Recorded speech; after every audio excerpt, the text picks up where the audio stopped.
Bismillahirrahmanirrahim. Assalamu alaikum, dear students. Welcome to the Legend Institute of Management and Sciences. This is me, Samar Slim, course instructor for the subject of Human Resource Management.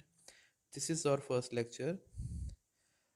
इस lecture के अंदर हम लोग human resource management का introduction पढ़ेंगे और हम लोग ये देखेंगे कि ह्यूमन रिसोर्स मैनेजमेंट क्या होती है और इसको हम लोग स्टडी क्यों करते हैं। सबसे पहले हम लोग ह्यूमन रिसोर्स मैनेजमेंट की डेफिनेशन को देख लेते हैं। The process of acquiring, training, appraising and compensating employees and attending to their labour relations, health and safety and fairness concerns. इस डेफिनेशन को एक्सप्लेन करने से पहले मैं आपको ह्यूमन रिसोर्स मैनेजमेंट की बहुत सिंपल सी एक डेफिनेशन बता देता हूँ। अगर हम लोग ह्यूमन रिसोर्स मैनेजमेंट की इन 3 वर्ड्स को ही अंडरस्टैंड कर लें तो हमें ह्यूमन रिसोर्स मैनेजमेंट का ओवरऑल जो थीम है वो समझ आ जाता है। ह्यूमन मीन्स इंसान, रिसोर्स मीन्स ज़राए, मैनेजमेंट मीन उनका इंतज़ाम, यानी इंसानी ज़राए का निज़ाम, उनको मुनज़्ज़म तरीके से चलाने का जो तरीक़ाकार होता है उसको हम लोग ह्यूमन रिसोर्स मैनेजमेंट का नाम देते हैं। अब यहाँ पर सवाल ये पैदा होता है कि ह्यूमन रिसोर्स मैनेजमेंट कहाँ पर की जाती है। तो उसके लिए मैं आपको बताता हूँ, किसी भी बिजनेस ऑर्गेनाइजेशन, किसी भी इंस्टीट्यूट या किसी भी जगह पर जहाँ पर बहुत से लोग मिलकर कोई भी काम सर अंजाम देते हैं, वहाँ पर हमें ह्यूमन रिसोर्स मैनेजमेंट को करने की ज़रूरत पेश आती है।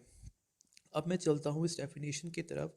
अगर आप लोग देखें जी, अब चलते हैं डेफिनेशन की तरफ। डेफिनेशन हमें ये कहती है the process of acquiring, training, appraising. Acquiring mean यानी किसी भी ह्यूमन रिसोर्स को, किसी भी इंडिविजुअल को या ग्रुप ऑफ पीपल या एम्प्लॉयज़ को एक्वायर करना, उनको ऑर्गेनाइजेशन में हायर करना या लेकर आना, उनकी ट्रेनिंग करना, जो काम आपने उनसे परफॉर्म करवाना है विद इन ऑर्गेनाइजेशन उसके बारे में उनको ट्रेनिंग देना। अप्रेजिंग, अप्रेजिंग मतलब क्या है जी, उनकी वर्किंग परफॉर्मेंस को मैयर करना कि जो ट्रेनिंग हमने उनको दी है, ये जो टास्क हमने उनको असाइन किए हैं, क्या वो उनको सही से कर पा रहे हैं या नहीं। एंड कंपनसेटिंग एम्प्लॉयज़, कंपनसेशन का ताल्लुक उनकी सैलरी के साथ है, इंसेंटिव्स के साथ है, बोनसेस के साथ है, जो आप अपने एम्प्लॉयज़ को उनके काम के मुआवजे के तौर पर देते हैं। And of attending to their labour relations, labour relations के अंदर वो तमाम कंसर्न्स आ जाते हैं जो आपकी डिफरेंट लेवल्स ऑफ मैनेजमेंट के दरमियान कोऑर्डिनेशन, कम्युनिकेशन या इंट्रैक्शन के पॉइंट ऑफ व्यू से होती है। हेल्थ एंड सेफ्टी, यानी आपने अपने एम्प्लॉयज़ की हेल्थ एंड सेफ्टी को भी इंश्योर करना होता है। And fairness concerns, fairness in term of their commitments and commitments at the end of top management. यानी आप अपने एम्प्लॉयज़ के साथ जो भी कमिटमेंट्स करते हैं या आपके एम्प्लॉयज़ आपके साथ जो कमिटमेंट करते हैं उनके अंदर फेयरनेस का होना ज़रूरी होता है। तो यहाँ पर हम लोगों ने देखा ह्यूमन रिसोर्स मैनेजमेंट के डिफरेंट, आप इनको फंक्शंस भी कह सकते हैं, डिफरेंट कंसर्न्स कह सकते हैं, या मेन इसके जो आप कह लें कि पॉइंट्स कह सकते हैं ह्यूमन रिसोर्स मैनेजमेंट के। अब मैं आपको बताता हूँ कि ऑर्गेनाइजेशन क्या होती है, क्योंकि ह्यूमन रिसोर्स मैनेजमेंट का डायरेक्ट जो एक कनेक्शन है वो आपकी ऑर्गेनाइजेशन के साथ होता है। People with formally assigned roles who work together to achieve their organizational goals.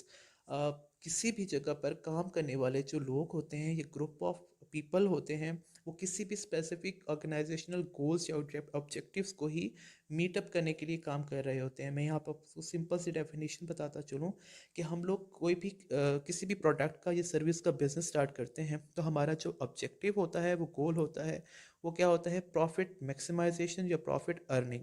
अब इसी ऑब्जेक्ट और गोल को ही फुलफिल करने के लिए हम अपनी ऑर्गेनाइजेशन में एम्प्लॉयज़ को हायर करते हैं। तो वो एम्प्लॉयज़ हमारे ही गोल को अचीव करने के लिए हमारे ही लिए काम कर रहे होते हैं। तो ऐसी जगह जहाँ पर मुख्तलिफ अफराद मिलकर किसी भी स्पेसिफिक गोल या ऑब्जेक्टिव को मीटअप करने के लिए काम कर रहे होते हैं, दैट इज़ कॉल्ड ऑर्गेनाइजेशन। फिर हम बात करते हैं मैनेजर की। ये भी बहुत ज़्यादा इम्पॉर्टेंट एक पॉइंट है जिसका ताल्लुक आपकी ह्यूमन रिसोर्स मैनेजमेंट के साथ साथ आपकी ऑर्गेनाइजेशन के साथ भी है। क्योंकि अभी जब हमने ह्यूमन रिसोर्स मैनेजमेंट की डेफिनेशन को डिस्कस किया है, उसके अंदर डिफरेंट हमने जो फंक्शंस को डिस्कस किया है, उन फंक्शंस को परफॉर्म करने वाला जो पर्सन होता है ही इज़ कॉल्ड मैनेजर।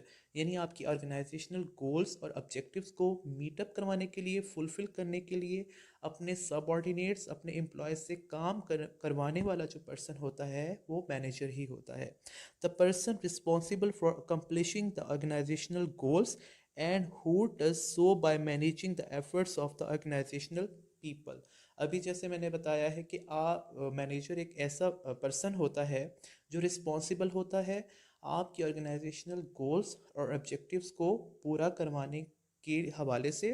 और वो किन से काम करवाता है? अपनी ऑर्गेनाइजेशन में काम करने वाले जो एम्प्लॉयज़ होते हैं, वर्कर्स होते हैं, लेबर होती है, या भी उसकी जो भी टीम होती है। तो हम लोगों ने यहाँ पर basic 3 aspects of human resource management को डिस्कस किया है। सबसे पहले ह्यूमन रिसोर्स मैनेजमेंट की डेफिनेशन, फिर हम लोगों ने ऑर्गेनाइजेशन को देखा है, और फिर उसके बाद हम लोगों ने मैनेजर की डेफिनेशन को देखा है।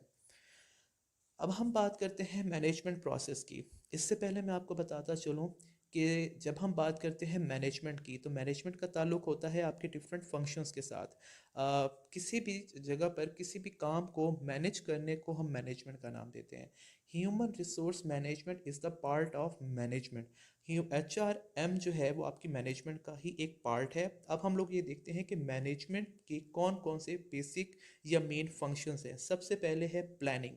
और प्लानिंग का ताल्लुक आपकी उस तमाम जो प्रोसीजर आप करने जा रहे होते हैं उसकी एक स्टार्टअप होता है, उसका स्टार्ट होता है। जैसे मैंने पहले बताया कि अगर आप कोई बिज़नेस स्टार्ट करते हैं या बिज़नेस स्टार्ट करने का इरादा रखते हैं, तो उसकी आप प्रॉपर पहले एक प्लानिंग करेंगे। सबसे पहले तो आपने ये डिसाइड करना है कि आपने इस बिज़नेस किस चीज़ का करना है। आपने किसी प्रोडक्ट का बिज़नेस करना है या कोई सर्विस ऑफ़र करनी है। फिर प्रोडक्ट या सर्विस की भी डिसीजन के बाद आप ये देखते हैं कि कौन सी मार्केट में आपने बिज़नेस करना है। तो ये इस तरह की जितनी भी बातें होती हैं, इस तरह के जितने भी डिसीजंस होते हैं, इस तरह के जितने भी कंसर्न्स होते हैं, उन तमाम का ताल्लुक आपकी प्लानिंग के साथ होता है। प्रॉपर प्लानिंग के साथ ही आप क्या करने जा रहे होते हैं, उस काम की मैनेजमेंट का स्टार्टअप लेने जा रहे होते हैं। हम लोगों ने प्लानिंग कर ली कि हम लोगों ने किस चीज़ का बिज़नेस करना है, कौन सी मार्केट में बिज़नेस करना है, हमारे कस्टमर्स कौन सा ग्रुप ऑफ जो पीपल होंगे वो हमारे टारगेट कस्टमर्स होंगे, हमारे सप्लायर्स कौन होंगे। तो ये तमाम चीज़ों की प्लानिंग करने के बाद हम लोग क्या करते हैं, ऑर्गेनाइजिंग करते हैं। ऑर्गेनाइजिंग का ताल्लुक है उन तमाम रिसोर्सेज को इकट्ठा करना या यकजा करना जिनकी हम लोगों ने प्लानिंग की। अभी जैसे मैंने बताया है कि आप लोगों ने जब ये चूज़ कर लिया कि आप कौन सी प्रोडक्ट का बिज़नेस करने जा रहे हैं, तो उससे रिलेटेड जितना भी आपको चीज़ें या इंफॉर्मेशन रिक्वायर्ड होगी वो आप गैदर करेंगे, उसका ऑर्गेनाइज करेंगे। फिर हम बात करते हैं टारगेटेड कस्टमर्स की।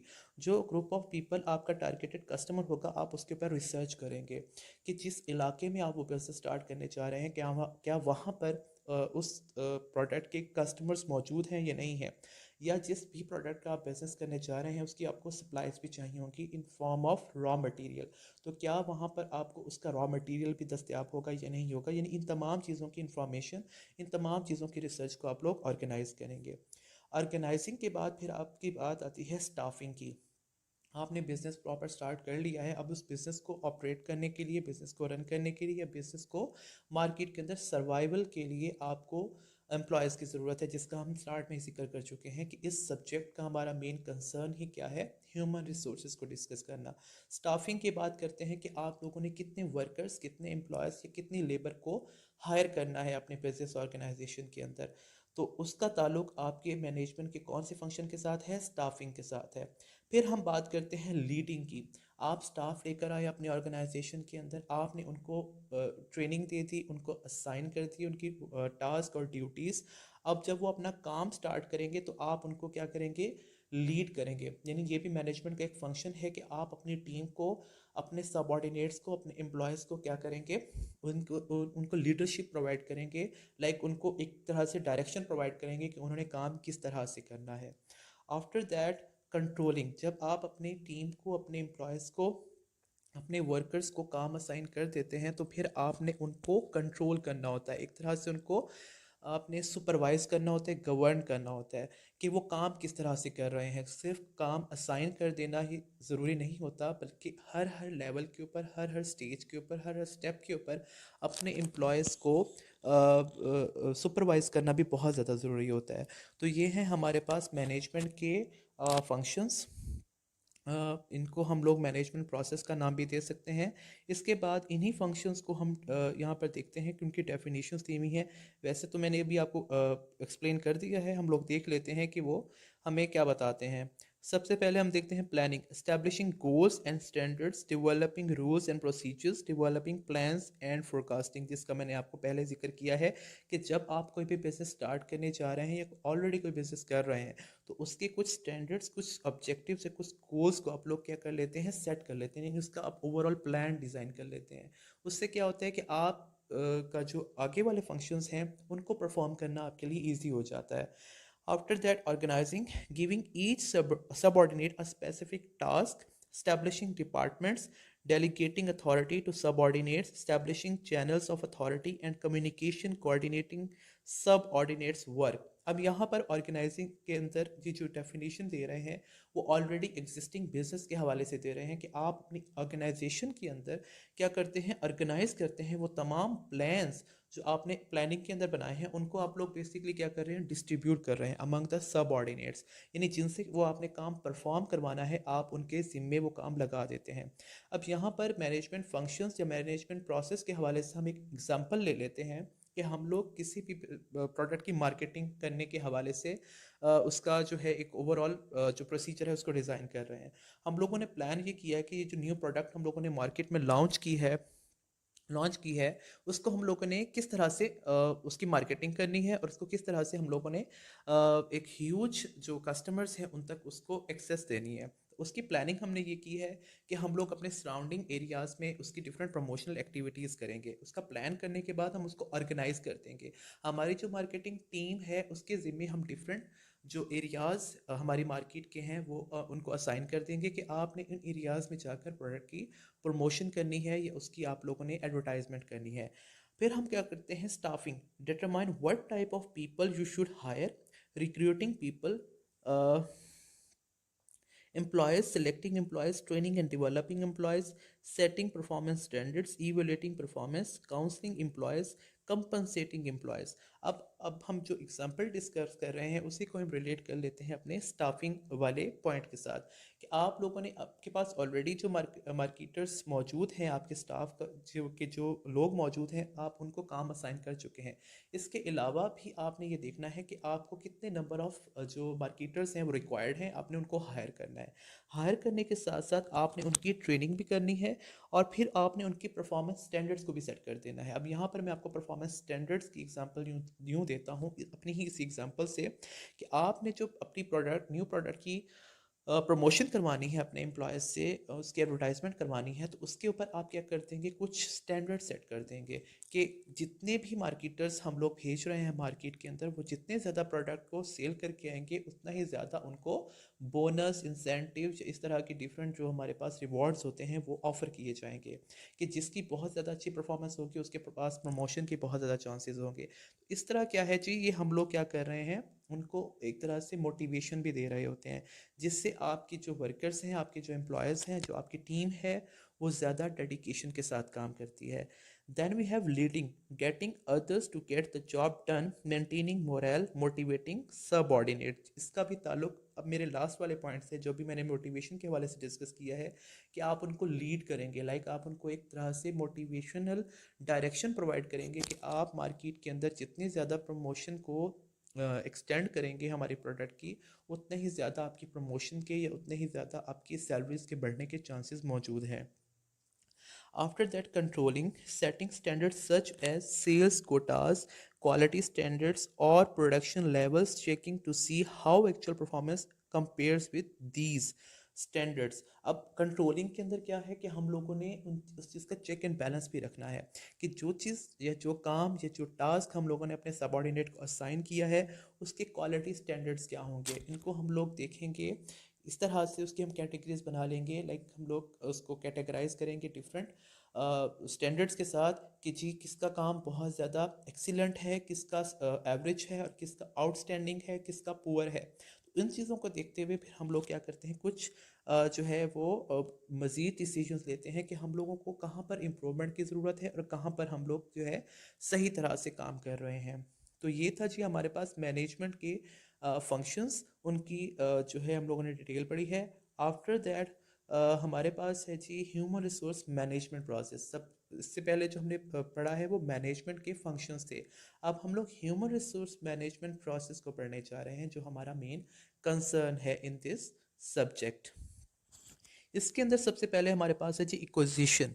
अब एक्विजिशन क्या होती है, जैसे मैंने पहले बताया है कि जब आप लोग अपने ऑर्गेनाइजेशन में एम्प्लॉयज़ को हायर करते हैं तो वहाँ पर क्या होता है जी, there is a agreement between your employ and employer. यानी हम सिंपल वर्ड्स में ये कह सकते हैं कि दो पार्टीज़ के दरमियान एक मुआहदा हो रहा होता है, एक्विजिशन हो रहा होता है कि आप एक बंदे को अपनी ऑर्गेनाइजेशन में ला रहे हैं तो उसके साथ आप कुछ कंडीशंस को तय कर लेते हैं। कंडीशंस क्या होती हैं, आपकी कुछ रिक्वायरमेंट्स होती हैं, कुछ जो है रिक्वायरमेंट्स आपके एम्प्लॉय की होती हैं। सबसे पहले हम ऑर्गेनाइजेशन की रिक्वायरमेंट को यहाँ पर डिस्कस कर लेते हैं कि हम लोगों को एक स्पेसिफिक डिपार्टमेंट के अंदर एक स्पेसिफिक जो आपकी क्वालिफिकेशन और एक्सपीरियंस का बंदा चाहिए होता है। हम मार्केटिंग डिपार्टमेंट से हटकर अब प्रोडक्शन डिपार्टमेंट की बात कर लेते हैं कि प्रोडक्शन डिपार्टमेंट के अंदर हमें एक तरह से एक इंजीनियर की ज़रूरत है। अब हमारी रिक्वायरमेंट क्या है कि उसके पास इंजीनियरिंग की डिग्री होनी चाहिए और उसके अलावा उसका एक्सपीरियंस भी होना चाहिए, और उसके अलावा क्या है जी, उसकी कुछ हमारे पास एज रिक्वायरमेंट्स भी होती हैं।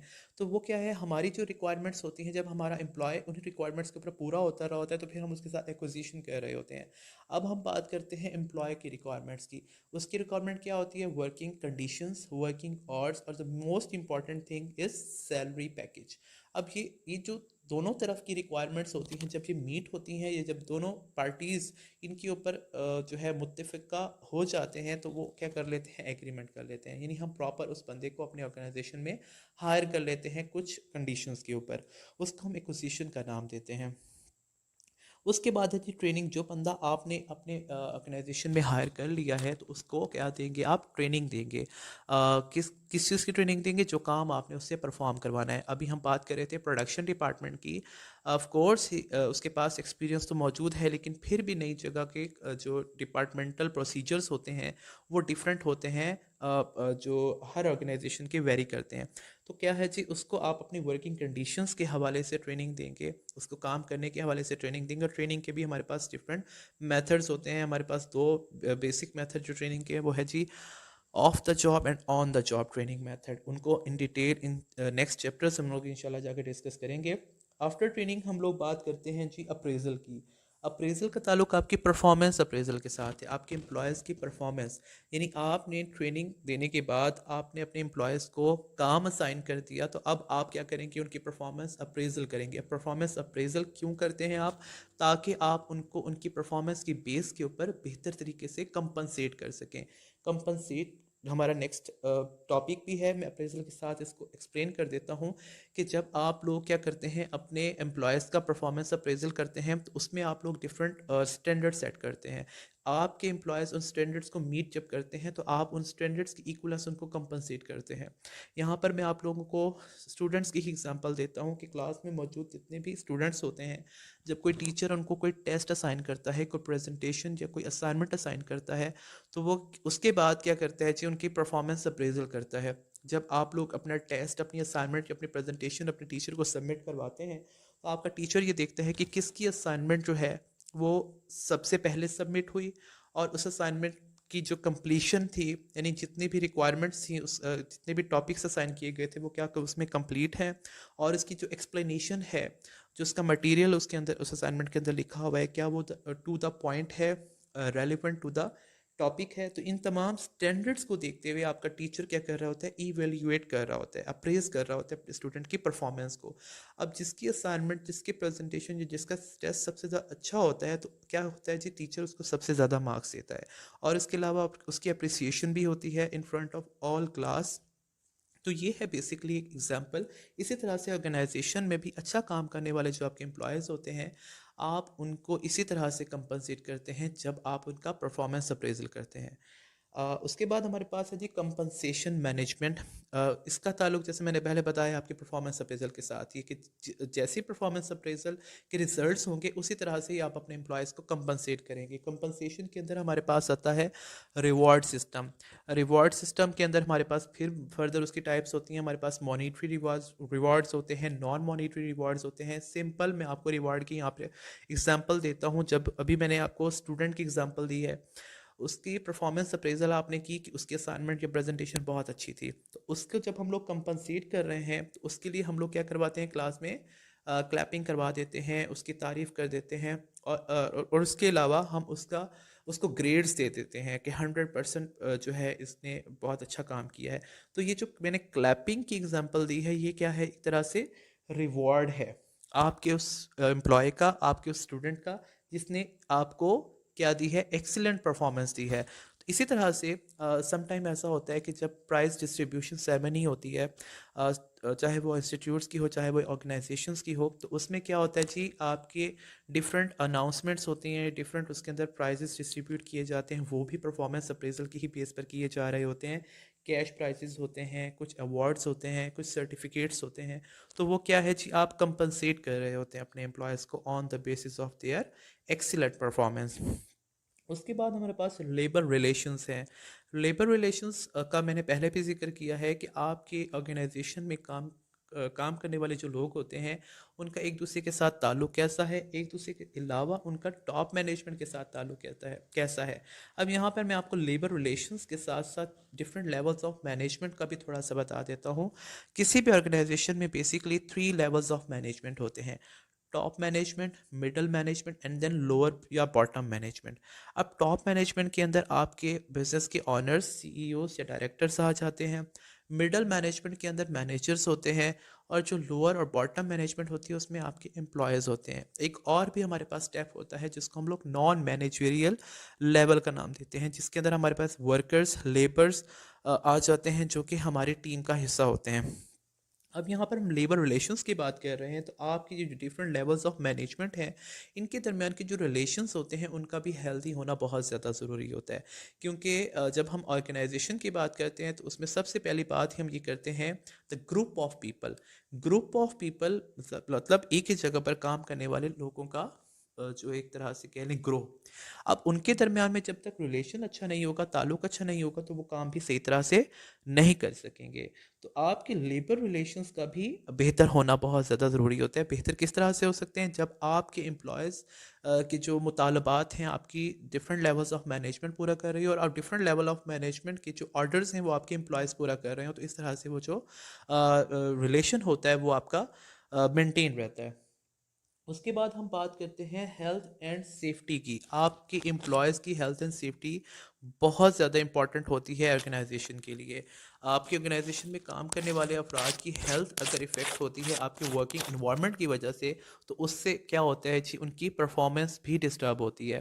मैं यहाँ पर बात करता हूँ किसी भी मैन्युफैक्चरिंग इंडस्ट्री की। मैन्युफैक्चरिंग इंडस्ट्री की किसी भी, हम केमिकल इंडस्ट्री की बात कर लेते हैं, अगर वहाँ पर आप प्रॉपर अपने एम्प्लॉयज़ को सेफ्टी मेजर्स या सेफ्टी कॉशंस प्रोवाइड नहीं करते, और उनकी हेल्थ का या डिफरेंट जो हमारे वहाँ पर हादसात होते हैं उनसे बचाव के कोई भी आप वहाँ पर इंस्ट्रूमेंट्स नहीं रखते, तो वो आपके एम्प्लॉयज़ एक तो उस जगह पर काम करना पसंद नहीं करेंगे और आपकी ऑर्गेनाइजेशन को छोड़कर चले जाएंगे। और इसके अलावा अगर वो काम करते हैं और विदाउट सेफ्टी मेजर्स वो वहाँ पर काम कर रहे हैं, तो उनकी जो है हेल्थ बहुत ज़्यादा इफ़ेक्ट होती है। तो ये भी HRM यानी ह्यूमन रिसोर्स मैनेजर या मैनेजमेंट की ज़िम्मे होता है कि वो आपकी ऑर्गेनाइजेशन में काम करने वाले लोगों की हेल्थ को भी इंश्योर करें, और उसके लिए प्रॉपर वहाँ पर जो हेल्थ एंड सेफ्टी स्टैंडर्ड्स होते हैं उनको पूरा करें। उसके बाद हमारे पास है फेयरनेस, जिसका मैंने पहले भी जिक्र किया है। फेयरनेस दोनों तरफ से होनी चाहिए, आपके एम्प्लॉयज़ की तरफ से भी और आपके एम्प्लॉयर की तरफ यानी की तरफ से भी, ऑर्गेनाइजेशन की तरफ से भी। Fairness in term of commitments, यानी आपने जो कमिटमेंट अपने एम्प्लॉयज़ के साथ की थी regarding their salary, regarding their incentives, regarding their different conditions, आपको उन यानी कि बीइंग ऑर्गेनाइजेशन आपको उनको फुलफ़िल करना है। इसी तरह से आपके एम्प्लॉयज़ ने आपके साथ जो कमिटमेंट्स की थी उनको उनकी तरफ से पूरा करना उनकी ज़िम्मेदारी है। मैं यहाँ पे एग्जांपल देता हूँ कि आपने अपने एम्प्लॉय को हायर करते टाइम ये कहा था कि आप अगर हमें अच्छा परफॉर्मेंस देंगे तो हम आपको आपकी बेसिक सैलरी के साथ साथ एक्स्ट्रा बोनस या इंसेंटिव भी आपको देंगे। अगर तो उसकी अच्छी परफॉर्मेंस के ऊपर आप उसको किए गए प्रॉमिस को पूरा नहीं करते तो वो फेयरनेस नहीं कहलाएगी ऑर्गेनाइजेशन की तरफ से। और इसी तरह से एम्प्लॉय ने आपके साथ ये कमिटमेंट की थी कि मैं 6 घंटे या 7 घंटे आपकी ऑर्गेनाइजेशन के साथ काम करूँगा, यानी इनसे पहले मैं इसको छोड़कर नहीं जाऊँगा, या जो भी मुझे टास्क दिया जाएगा मैं उसको टाइम के ऊपर कंप्लीट करूँगा। तो ये उसकी तरफ से कमिटमेंट थी। अगर ड्यूरिंग हिज वर्क वो इस कमिटमेंट को पूरा नहीं करता तो जो है वो अनफेयरनेस दिखा रहा है अपने एंड के ऊपर। तो फेयरनेस का ताल्लुक दोनों तरफ से, ऑर्गेनाइजेशन एंड एम्प्लॉय की तरफ से होता है, और इसका मीटअप होना बहुत ज़्यादा ज़रूरी होता है। ये थे हमारे पास ह्यूमन रिसोर्स मैनेजमेंट प्रोसेस के कुछ पॉइंट्स। आई होप कि आपको समझ आए होंगे। अब हम बात करते हैं personnel aspects of a managers job. Manager की हमने ऊपर डेफिनेशन को डिस्कस किया है। अब हम लोग देखते हैं कि एक मैनेजर के जो पर्सोनल एस्पेक्ट्स होते हैं उसकी जॉब के हवाले से वो क्या होते हैं। कंडक्टिंग जॉब एनालिसिस, सबसे पहले क्या है कंडक्टिंग जॉब एनालिसिस। अब जॉब एनालिसिस क्या है? एक मैनेजर, चाहे वो किसी भी डिपार्टमेंट का हो, आपके वो अकाउंट्स डिपार्टमेंट का मैनेजर है, मार्केटिंग डिपार्टमेंट का मैनेजर है, प्रोडक्शन डिपार्टमेंट का मैनेजर है, फाइनेंस डिपार्टमेंट का मैनेजर है, वो क्या करता है? सबसे पहले जॉब एनालिसिस करता है। अब जॉब एनालिसिस क्या है? यानी उसको ये देखना है कि उसके डिपार्टमेंट के अंदर काम करने वाले जो लोग हैं वो कितनी तादाद में मौजूद हैं, क्या वो सफिशेंट हैं या उसको मज़ीद हायरिंग करने की ज़रूरत है, यानी मज़ीद उसको रिक्रूट करने की ज़रूरत है। तो ये होता है जॉब एनालिसिस। यानी उसने क्या करना होता है? तजज़िया करना होता है कि उसके पास काम करने वाले जो मैन पावर है वो काफ़ी है या उसको मज़ीद लोगों की ज़रूरत है। उसके बाद हमारे पास आती थी planning labour needs and recruiting job candidates. Planning labour needs, वही बात कि उसने एनालिसिस ये कर लिया कि उसके डिपार्टमेंट में 50 बंदों की ज़रूरत है और उसके पास काम कर रहे हैं 30 बंदे, तो उसको क्या ज़रूरत है? रिक्रूट करने की ज़रूरत है, यानी कि जॉब अनाउंस करने की ज़रूरत है, लोगों को हायर करने की ज़रूरत है। ये क्या कर रहे हैं? वो प्लानिंग कर रहे हैं। किसके लिए? अपने लेबर, अपने वर्कर्स, अपने एम्प्लॉयज़ के लिए प्लानिंग कर रहा है कि मेरे डिपार्टमेंट के अंदर काम करने वाले जो लोग हैं वो बहुत कम हैं, उनके ऊपर काम का बर्डन बहुत ज़्यादा है, तो क्यों ना मैं मज़ीद बंदे हायर कर लूँ अपने उस डिपार्टमेंट के लिए। तो उसका ताल्लुक किसके साथ होता है? रिक्रूटिंग जॉब कैंडिडेट्स, यानी उसने मज़ीद लोगों को लेकर आना है। सिलेक्टिंग जॉब कैंडिडेट्स, जब वो क्या कर लेता है? रिक्रूटमेंट के प्रोसेस के अंदर जॉब अनाउंसमेंट कर देता है, उसके बाद उसने डिफरेंट जो उसके पास वैकेंसीज रिसीव होती हैं उसको डिफरेंट कैंडिडेट्स की, उनमें से उसने हाई पोटेंशियल पर्सनस को क्या करना होता है? हायर करना होता है। Orienting and training new employees, जब उसने सेलेक्ट कर लिया एम्प्लॉयज़ को, अब उसने क्या करना है? उनकी ओरिएंटेशन करनी है और ट्रेनिंग करनी है। ओरिएंटेशन का ताल्लुक है आपकी इंट्रोडक्शन के साथ। इंट्रोडक्शन किस चीज़ का? सबसे पहले तो आप नए आने वाले एम्प्लॉयज़ को अपने ऑर्गेनाइजेशन का इंट्रोडक्शन देते हैं। उसके बाद उन आपके ऑर्गेनाइजेशन में पहले से काम करने वाले जो एम्प्लॉयज़ होते हैं उनका इंट्रोडक्शन करवाते हैं अपने न्यू एम्प्लॉय के साथ। और इसके अलावा उसकी जॉब की जो डिफरेंट एस्पेक्ट्स होते हैं, रिक्वायरमेंट्स होती हैं, उनके बारे में भी उनको ब्रीफ किया जाता है। That is called orientation. अब ओरिएंटेशन के बाद आती है ट्रेनिंग। ट्रेनिंग का प्योरली ताल्लुक उसके काम के साथ है, यानी जो काम आपने उससे करवाना है उसके बारे में उसका आप ट्रेनिंग देंगे। हम बात करते हैं यहाँ पर मार्केटर की, कि मार्केटर की पोस्ट के लिए आपने बंदा हायर किया तो आप सबसे पहले आप उसको मार्केटिंग की ट्रेनिंग देंगे। बेशक वो उसकी डिग्री लेकर आया है, अगर उसके पास एक्सपीरियंस है वो भी अच्छी बात है, लेकिन आप उसको ट्रेनिंग फिर भी देंगे अपने ऑर्गेनाइजेशन के कुछ स्टैंडर्ड्स और अपनी ऑर्गेनाइजेशन के कुछ जो मेथोडोलॉजीज हैं उनके बारे में आप उनको बताएंगे। Then we have managing wages and salaries. उसके बाद क्या करते हैं? आप उनकी जो सैलरीज हैं या वेजेस हैं उनको मैनेज करते हैं, लाइक प्रॉपर उनके काम के अकॉर्डिंग आप उनको पे कर रहे हैं और टाइम पर पे कर रहे हैं। ये वो तमाम चीज़ें हैं जिसका हमने अभी पिछले वाले पॉइंट के अंदर या टॉपिक के अंदर भी इनको हम लोगों ने डिस्कस किया है ह्यूमन रिसोर्स मैनेजमेंट प्रोसेस के अंदर। प्रोवाइडिंग इंसेंटिव्स एंड बेनिफिट्स, वही बात है कि आप लोगों ने उनको बेसिक सैलरी तो दे दी, लेकिन अगर वो बहुत अच्छा काम करते हैं वो हमें कैसे पता चलता है? परफॉर्मेंस अप्रेजल से पता चलता है। तो आप उनको क्या देंगे? डिफरेंट बेनिफिट्स और इंसेंटिव्स भी ऑफर करते हैं। अप्रेजिंग परफॉर्मेंस, वही बात है कि आप फिर वक्तन फ़वक्तन उनके परफॉर्मेंस को अप्रेज भी करते रहते हैं। फिर हमारे पास आती है जी कम्युनिकेटिंग। कम्युनिकेटिंग का ताल्लुक है जी आपकी रिलेशंस के साथ, जिसका हमने पहले जिक्र किया है कि आप उनके साथ कम्युनिकेशन से ही आपको पता चलता है कि उनके प्रॉब्लम्स क्या हैं या उनके क्या क्या रिक्वायरमेंट्स हैं जिनको पूरा करना वक्त के ऊपर ज़रूरी होता है। अगर आप अपने एम्प्लॉयज़, अपने सबऑर्डिनेट्स के साथ कम्युनिकेशन में नहीं रहते तो वो एक गैप जो है उसमें आ जाता है, और वो गैप आपके और आपके जो एम्प्लॉयज़ होते हैं उनके दरमियान जो एक रिलेशन होता है उसको बहुत ज़्यादा इफ़ेक्ट करता है। Then we have training and developing managers. Training and developing manager, यहाँ पर ये जो हमारे पास पॉइंट है ट्रेनिंग एंड डेवलपमेंट, इसका ताल्लुक भी बोथ एस्पेक्ट्स के साथ होता है, आपके एम्प्लॉयज़ के साथ भी और आपके ऑर्गेनाइजेशन के साथ भी। जब आप अपने एम्प्लॉयज़ की ट्रेनिंग करते हैं तो ओवरऑल आप अपनी ऑर्गेनाइजेशन की डेवलपमेंट कर रहे होते हैं। जाहिर है आपका एक ट्रेंड एम्प्लॉय बेटर परफॉर्मेंस देगा तो आपकी ऑर्गेनाइजेशन ही सक्सेसफुल होगी या आपकी ऑर्गेनाइजेशन ही बूस्ट अप होगी। उसके बाद है जी बिल्डिंग एम्प्लॉय कमिटमेंट। वही बात फेयरनेस के पॉइंट पॉइंट ऑफ व्यू के हवाले से जिसका हमने पहले जिक्र किया है। अब हमारे पास कुछ ऐसी चीज़ें हैं जिसको हम कह सकते हैं कि जो अक्सर मैनेजर्स होते हैं वो इस तरह की मिस्टेक्स कर जाते हैं जो कि आपकी ह्यूमन रिसोर्स मैनेजमेंट को वीक करती है। सबसे पहले hire the wrong person for the job. आपने एक ऐसे बंदे को हायर कर लिया आपके मैनेजर ने जिसको उस जॉब या उस टास्क या उस जो असाइनमेंट है उसको जो आपने असाइन करनी है उसके बारे में कुछ भी नहीं पता। हम अक्सर ये देखते हैं या सुनते हैं कि जी आप रेफरेंस बेस के ऊपर किसी को सिलेक्ट कर लेते हैं या हायर कर लेते हैं, यानी उस बंदे के अंदर वो पोटेंशियल मौजूद नहीं होता, वो एक कॉम्पिटेंट बंदा नहीं होता, या सम टाइम हम लोग ये भी देखते हैं कि वो एक डल पर्सन होता है। वो किसी की भी सिफारिश के ऊपर या किसी की भी रेफरेंस के ऊपर मैनेजर उसको हायर कर लेता है, तो ये बहुत बड़ी मिस्टेक करता है मैनेजर, क्योंकि उससे क्या होता है आपकी ओवरऑल ऑर्गेनाइजेशन की एक तो जो इमेज होता है वो भी डिस्ट्रॉय होता है, और आपकी ऑर्गेनाइजेशन की वो जो एक कहते हैं आप कारकर्दगी वो भी मुतासिर होती है। Experience high turnover. अब हाई टर्नओवर क्या है? टर्नओवर का मतलब ये होता है कि जब कॉन्टीन्यूसली आपके एम्प्लॉयज़ आपकी ऑर्गेनाइजेशन को छोड़ के जाना शुरू हो जाते हैं। वो कब होता है? जब आप अपने एम्प्लॉयज़ को सही तरह से कंपनसेट नहीं कर रहे होते, यानी आप उनको बर वक्त सैलरीज नहीं दे रहे होते, या उनकी परफॉर्मेंस की बेस के ऊपर आप उनको इंसेंटिव्स नहीं दे रहे होते, या आपके रिलेशंस उनके साथ अच्छे नहीं होते, तो क्या होता है जी आपका जो टर्नओवर होता है वो बहुत ज़्यादा हाई हो जाता है। Have your people not doing their best.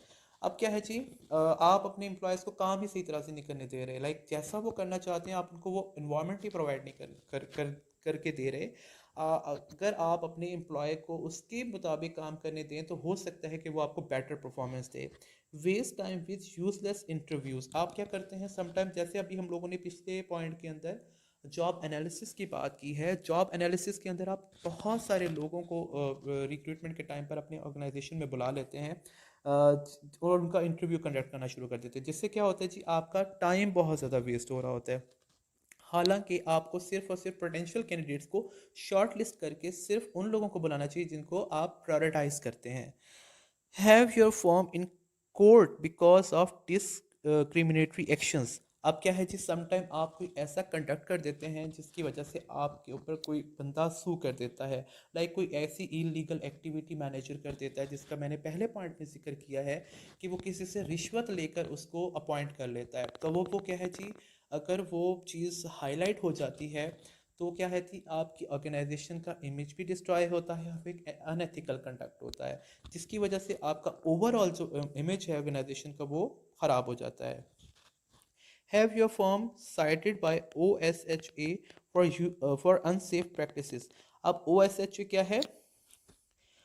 ये है हमारे पास एक ऐसा एक्ट, इंटरनेशनल एक्ट है जो आपके safety, organisational safety health standards को क्या करता है जी, लुक आफ्टर करता है। अगर आप उनको पूरा नहीं कर रहे तो आप क्या करते, आपकी ऑर्गेनाइजेशन में जो काम करने वाले लोग हैं वो उसकी कंप्लेन भी कर सकते हैं, जिसका हम लोग ने पहले जिक्र किया है टर्नओवर के हवाले से, कि यहाँ कोई केमिकल इंडस्ट्री है और वहाँ पर एम्प्लॉयज़ की हेल्थ के ऊपर बिल्कुल तवज्जो नहीं दी जाती और कोई उनको ऐसे सेफ्टी मेजर्स भी प्रोवाइड नहीं किए जाते, तो वो क्या है जी इस तरह से भी आपको एक मसले का सामना करना पड़ सकता है।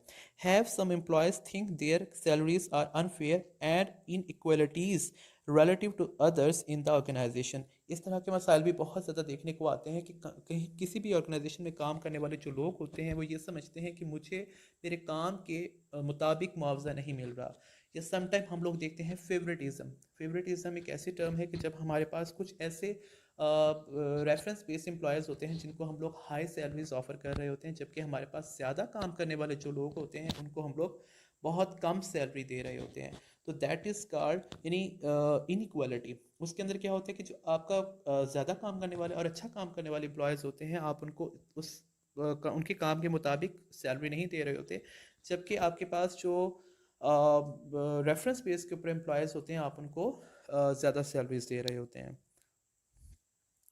फिर हमारे पास आते हैं line and staff aspects of HRM। हमारे पास ये दो तरह की कैटेगरीज हैं मैनेजर की अथॉरिटी के पॉइंट ऑफ व्यू से। लाइन मैनेजर क्या होता है? Is authorised, has line authority to direct the work of subordinates and is responsible for accomplishing the organisational task. अब लाइन मैनेजर के पास अथॉरिटी क्या होती है? अपने ही सबऑर्डिनेट्स को ऑर्डर करने के हवाले से उसके पास अथॉरिटी होती है। हम प्रोडक्शन डिपार्टमेंट के मैनेजर की बात करते हैं कि उसके पास लाइन अथॉरिटी है कि वो सिर्फ प्रोडक्शन डिपार्टमेंट में काम करने वाले जो वर्कर्स हैं, जो एम्प्लॉयज़ हैं, जो लेबर है, उन्हीं को ही वो ऑर्डर्स दे सकता है काम करने के हवाले से। अब स्टाफ मैनेजर क्या है? Assist and advise line managers, has functional authority to coordinate personal activities and enforce organisation policies. Staff manager जो होता है बेसिकली उसके पास एडवाइजरी अथॉरिटी होती है। लाइक ये एक ऐसा मैनेजर होता है, वो डिफरेंट जो डिपार्टमेंट के मैनेजर्स होते हैं उनको एडवाइस कर सकता है, उनको ऑर्डर्स कर सकता है डिफरेंट काम को करने के हवाले से। तो इसके पास क्या अथॉरिटी है? स्टाफ मैनेजर है, यानी ये तमाम मैनेजर्स का मैनेजर है और ये तमाम को एडवाइस कर सकता है और तमाम लोगों के, ये तमाम मैनेजर्स के काम को भी लुक आफ्टर कर सकता है। उसके बाद वो फिर हमें उसके डिफरेंट फंक्शंस के बारे में बताने जा रहे हैं। Align function, the HR manager directs the activities of the people in his or her own department and in related services areas like the plant cafeteria. अभी जैसे मैंने बताया है प्रोडक्शन डिपार्टमेंट का मैनेजर है, वो प्रोडक्शन डिपार्टमेंट के under जितने भी एक्टिविटीज़ हैं, ये जितने भी फंक्शंस परफॉर्म हो रहे हैं, वो तमाम के ऊपर ऑर्डर कर सकता है। जैसे उन्होंने यहाँ पर ब्रैकेट में दिया हुआ है कि प्रोडक्शन जो डिपार्टमेंट का कैफेटेरिया है उसके ऊपर भी आपके लाइन मैनेजर की ही अथॉरिटी चल सकती है। A coordinative function, HR manager also coordinate with personal activities, a duty often referred to as a functional controller, जिसका भी हमने पीछे जिक्र किया है। आपका एडवाइजरी जो मैनेजर होता है वो एक फंक्शनल कंट्रोल का काम दे रहा होता है। लाइक वो तमाम डिपार्टमेंट्स के काम को लुक आफ्टर करते हुए, वहाँ पर अपनी अथॉरिटी को इस्तेमाल करते हुए उनको उनके काम के मुताबिक ऑर्डर्स दे सकता है। Staff assist and advice functions, assisting and advising the managers is the hurt of the HR managers job. अब क्या है? HR मैनेजर क्या है? जो तमाम डिपार्टमेंट्स के जॉब जो मैनेजर्स हैं उनको क्या कर रहे हैं? असिस्ट भी कर रहे हैं और उनको एडवाइस भी कर रहे हैं कि आप अपने काम को या अपने डिपार्टमेंट के काम को इस तरह से बेहतर बना सकते हैं। उसके बाद हमारे पास लाइन मैनेजर्स की कुछ रिस्पॉन्सिबिलिटीज़ हैं कि एक लाइन मैनेजर, जिसका भी हमने ऊपर जिक्र किया है, एक डिपार्टमेंट का हेड जो होता है उसके कौन कौन सी रिस्पॉन्सिबिलिटीज़ होती हैं। Placing the right person on the right job, क्या है जी? उसने अपने डिपार्टमेंट के लिए जो रिक्वायरमेंट है उसको एम्प्लॉय की, वो क्या करें? राइट पर्सन को ही चूज़ करें उस राइट पोजीशन के लिए या राइट जॉब के लिए। जिसका मैंने पहले एक मिस्टेक्स के अंदर जिक्र किया है कि आप रॉन्ग पर्सन को हायर कर लेते हैं, वो आपकी मिस्टेक होती है बहुत बड़ी एक मैनेजर की। तो मैनेजर की रिस्पॉन्सिबिलिटी क्या है कि वो अपने डिपार्टमेंट में रेलिवेंट बंदे को ही अपॉइंट करे। Starting new employees in the organisation, orientation, जिसका अब हमने पहले भी जिक्र किया है कि ये उसकी रिस्पॉन्सिबिलिटी है कि नए आने वाले बंदे को अपने डिपार्टमेंट के बारे में ओरिएंटेशन प्रोवाइड करे, ताकि वो क्या करे जी? कंफर्टेबल फील करे नई जगह पर आके, उसको ज़्यादा कोई कन्फ्यूजन ना हो। क्योंकि जब आप ओरिएंटेशन में अपने एम्प्लॉयज़ के साथ उसको इंट्रोड्यूस करवा देते हैं तो वो जो नया बंदा अपॉइंट होता है उसके लिए काम करना ज़्यादा आसान हो जाता है। Training employees for jobs that are new to them, वही बात है कि आप किसी फ्रेशर को जब अपॉइंट करते हैं और उसके पास क्वालिफिकेशन तो होती है लेकिन उसके पास फिजिकल कोई एक्सपीरियंस नहीं होता, ट्रेनिंग नहीं होती, तो एक HR manager, sorry line manager की रिस्पॉन्सिबिलिटी है कि वो न्यू अपॉइंट होने वाले बंदे को क्या दे जी? उसके काम के मुताबिक ट्रेनिंग भी प्रोवाइड करे। Improving the job performance of each person, job performance को किस तरह से इम्प्रूव किया जा सकता है? कॉन्टीन्यूस ट्रेनिंग से या काउंसलिंग से। आपके पास ज़रूरी नहीं है कि सिर्फ नए आने वाले लोगों को ही ट्रेनिंग प्रोवाइड की जाए, आप अपने एग्जिस्टिंग एम्प्लॉयज़ को भी टाइम टू टाइम ट्रेनिंग देते रहें, तो उनकी परफॉर्मेंस में क्या होता है जी? बेहतरी आती है। Gaining creative cooperation and developing smooth working relationship, gaining creative cooperation. अब इसका ताल्लुक एम्प्लॉयर रिलेशंस के साथ है कि आप अपने जो सबॉर्डिनेट्स हैं, जो आपके एम्प्लॉयज़ हैं, उनको इतना कंफर्टेबल रखें अपने साथ कि वो आपके साथ एक कंफर्टेबल और स्मूथ कोऑर्डिनेशन के अंदर इन्वॉल्व होते हुए अपनी सजेशंस भी दे सकें। उनका फ़ायदा क्या होता है, आपकी ओवरऑल एक तो रिलेशनशिप भी आपका बिल्डअप होता है और आपकी ऑर्गेनाइजेशन को भी फ़ायदा पहुंचता है। Interpreting the firms policies and procedures. Interpreting यानी आप अपने एम्प्लॉयज़ को, अपने वर्कर्स को, अपने टीम को, अपने सबऑर्डिनेट्स को अपनी ऑर्गेनाइजेशन की जो रूल्स हैं, जो उनकी पॉलिसीज़ हैं, जो उनके प्रोसीजर्स हैं, उनके बारे में भी उनको टाइमली बता देना चाहिए ताकि कोई एम्बिग्यूटी ना हो। Controlling labour cost. अब लेबर कॉस्ट क्या है जी? इसका ताल्लुक है कि जी आप बहुत ज़्यादा एक्स्ट्रा जो है लेबर को भी हायर ना करें, जिससे क्या हो जी उसकी कॉस्ट में इजाफा हो।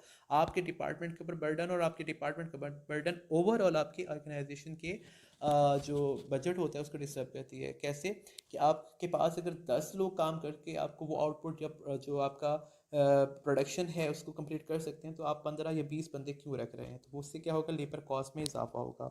Developing the abilities of each person. Abilities of each person यानी सब लोगों को इक्वल जो है आप अपॉर्चुनिटी प्रोवाइड करें ताकि वो अपने काम को बेहतर करके आगे आ सकें, प्रमोशन की तरफ आ सकें। Creating and maintaining department moral. आप अपने डिपार्ट स्पेसिफिक जो आपका मैनेजर, लाइन मैनेजर, अपने स्पेसिफिक डिपार्टमेंट का एक मोरल डेवलप करे, कि आप उसका एक इमेज डेवलप करें ओवरऑल ऑर्गेनाइजेशन के अंदर कि इस डिपार्टमेंट के जो लोग हैं उनकी परफॉर्मेंस जो है वो बहुत अच्छी है और वो अपना टाइम पर ही काम कंप्लीट कर लेते हैं। Protecting employees health and physical condition. ये भी एक लाइन मैनेजर की ही रिस्पॉन्सिबिलिटी होती है कि उसके डिपार्टमेंट में जो काम करने वाले लोग हैं उनकी हेल्थ और उनकी जो सेफ्टी है उसको इंश्योर करना उसकी रिस्पॉन्सिबिलिटी है। अब हम बात करते हैं ह्यूमन रिसोर्स स्पेशलिस्ट की, कि ह्यूमन रिसोर्स डिपार्टमेंट के अंदर कौन कौन से स्पेशलिस्ट काम कर रहे होते हैं। सबसे पहले हम बात करते हैं रिक्रूटर की। अब रिक्रूटर क्या है? Search for qualified job applicants. Recruiter का काम क्या होता है कि उसका कॉन्टीन्यूस काम ही यही है कि वो जॉब एनालिसिस कर रहा है, कि वो डिफरेंट डिपार्टमेंट्स की जो नीड्स होती हैं, उनकी जो रिक्वायरमेंट्स होती हैं, marketing department, finance department, production department, accounts department, उनकी डिफरेंट जो मैन पावर की नीड्स हैं उनको देखते हुए वो, उसका काम क्या है जी? रिक्रूटमेंट ही है कि वो लोगों को हायर कर रहा है, जॉब अनाउंसमेंट्स कर रहा है, इंटरव्यूज़ कंडक्ट कर रहा है, सिलेक्शन कर रहा है। उसके बाद हमारे पास है equal employment opportunity, EEO coordinators.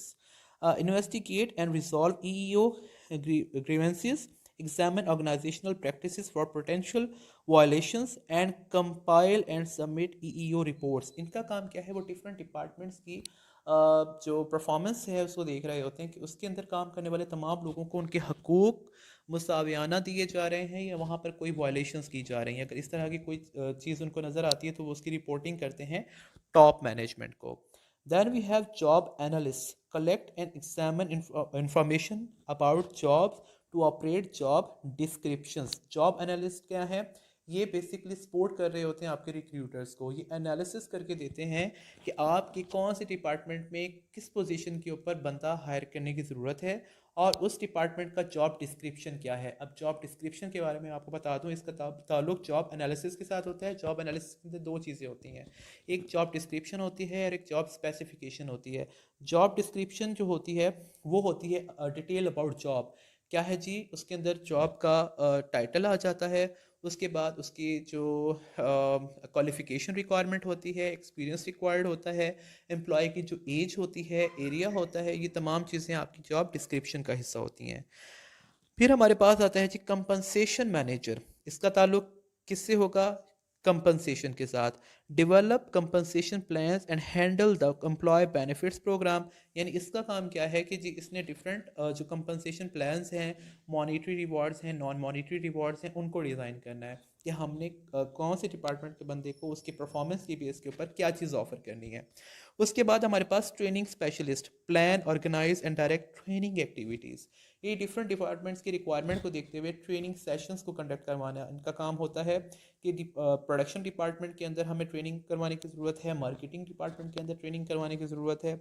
उसके बाद हमारे पास आते हैं जी labour relations specialist, advise management on all aspects of union management relations. इनका काम क्या है जी, ये डिफरेंट डिपार्टमेंट्स की जो लोग होते हैं, एम्प्लॉयज़ होते हैं, उनकी जो डिफरेंट यूनियंस होती हैं, उनका और उनके जो टॉप मैनेजमेंट होती है, ये जो मैनेजर्स होते हैं, उनके दरमियान में कोऑर्डिनेशन करवाना इनका काम होता है।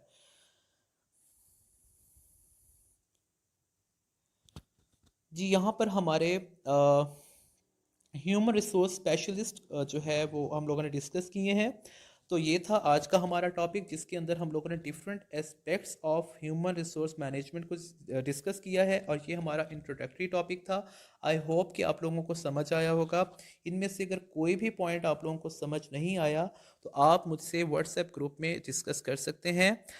इंशाल्लाह नेक्स्ट लेक्चर के अंदर हम लोग इसके नेक्स्ट टॉपिक्स को डिस्कस करेंगे। और तब तक के लिए अल्लाह हाफिज़, अपना ख्याल रखिएगा।